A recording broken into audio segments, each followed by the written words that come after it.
Bismillahirrahmanirrahim və bihi nəsta'in və huvə xeyrə nasiri və mu'in. Həzrət Əmirəl-Müminin əleyhissalam Nəhcü Bəlağə hikmətnaməsində xütbələrinin birində gözəl bir ifadəsi var. Buyurur ki, Miskin ibn Adəm, yazıq insan övladı, çarəsiz insan övladı. Ya Əmirəl-Müminin, niyə insan çarəsizdir, yazıqdır? Buyurur ki, Məknunul əcəl, insan, ona görə sən çarəsizsən ki, insan, sənin ölümün, əcəlin gizlindir. Yəni, hamımız bilirik ki, biz ölüm haqdır, ölüm hamımızın qapısını döyəcək. Amma kim nə vaxt öləcəyin bilmir. Bilmir ki, biz savab işin başında öləcəyik, ya günah halında öləcəyik, buna xəbərimiz yoxdur. Ölümün haqqı olduğunu bilirik, amma nə vaxt öləcəyimizdə xəbərimiz yoxdur. Daha sonra buyurur ki, Miskin ibn Adəm, yazıq insan övladı. Niyə ya Əmirəl-Müminin? Buyurur ki, Məknunul əcəl, insan, sənin dərdlərin bilinmir.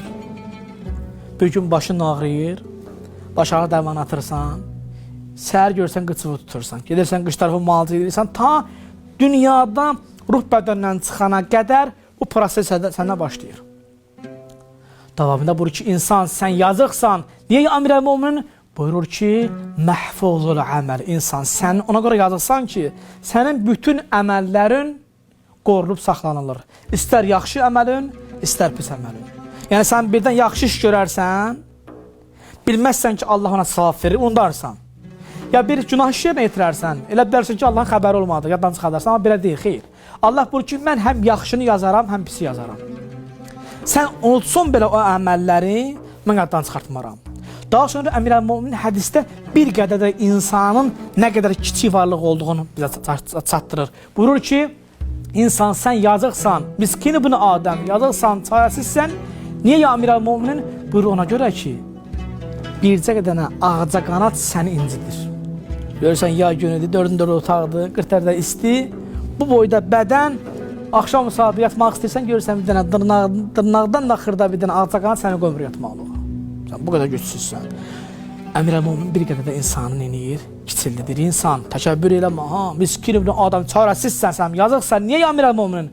Buyurur ona görə ki, öz bədəninin, tərinin qoxusu səni incidir. Bir var insan, kiminsə pis qoxusun, tərin duyana rahat ola. Bir də var ki, insan o qədər bədən tikləşir, özü öz bədəninin qoxusundan nədir? İyrənir. Buyurur ki, Miskin ibn Adəm, insan, yazıq insan övladı, sən yazıqsan. Niyə Əmirəl-Müminin? Buyurur ki, ona görə yazıqsan ki, bircə dənə tikənin, düyünün boğazına getməsi, nəfəs ola getməsi səni öldürür. Həzrət bizə çatdırsın ki, insan, sən bu sadaladığım şeylərə görə sən çarəsizsən, gücsüzsən. Buna baxmayaraq, və ma rabbuka bi rabbikəl kərim, ma qarraka bi rabbikəl kərim, səni kərim olan Allahın müqabilində təkəbbür eləyən. Niyə sən bu qədər zəif olduğu bilə-bilə, dərk edə, sən Allaha ibadətdən qafil olursan? Həzrət bizə çatdırmaq istəyir ki, dünya fanidir, dünyanın ləzzətləri də fanidir. İnsan, sən nə qədər özvüşüdəsən ki, mən bu həddiyəm, bu məqamdiyəm, var dövlət sahibiyəm, güzdiyəm, gözələm, falan, nəsəldənəm, falan malım var. İnsan, belə deyilsən, zəifsən bu deyilənlər əsasən.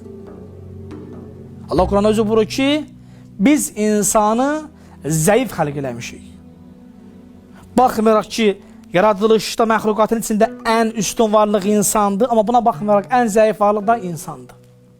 Ona görə Əmirəl-Müminin bizə çatdırıb hədisdəki insan dünyada hansı halda olursansa ol, hansı posta, məqama, var dövlədə sahib olursansa ol, öz gücsüz, çarəsiz olduğunu unutmayasan. Allahın müqamını təkəbbürlük etməyəsən. Allahın verə izzətə cəlalı xatirinə Allah mütəşəli bizi onun müqabilində özümüzü zəif hisslərdən bizi inşallah qərar versin. Əssalamu aleykum və rəhmətullahi və barakatuh.